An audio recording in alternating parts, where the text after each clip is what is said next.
Yeah. Just one question to follow up on that. I think of my co-host on Friday, Dan Koh. He's a typical Singaporean in his late 20s. He worries about this, the cost going up. He can't even get on the property ladder. It's very hard unless he gets that BTO lottery. Yeah. And you mentioned the kids coming through. If they haven't got crypto accounts, is it getting harder for the younger generation to get on the property ladder? I mean, at the end of the day, there's, like what Harvey mentioned earlier, there's only 73,000 landed properties in Singapore, and of which the fruit, what do you call that? The lowest hanging fruit, all right, they are now in the 4 million mark. So that being said, there's only about 10% of people who can afford it. But then again, what we do at the podcast is we talk to them, we try to structure, see what they can afford, and figure out from there. And the answer to your question about hopping onto the property bandwagon, right? I think from the government perspective, I think from a planning perspective, there's something for everybody at different price points.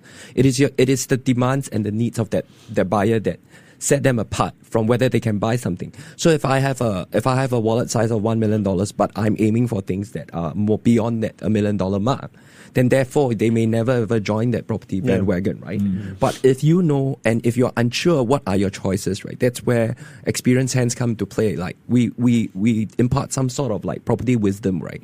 Whereby you don't have to make that quantum leap right now. You can take baby steps.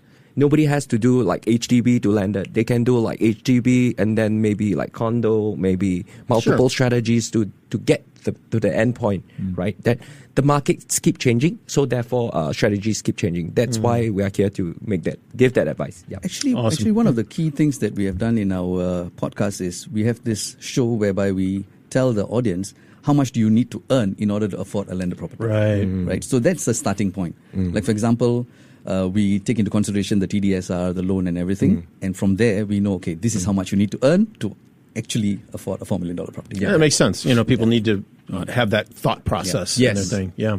Gents, we have to leave it there. Harvey Chia, co-host of the Property Roundtable podcast, along with Raama, the co-host of the Property Roundtable podcast.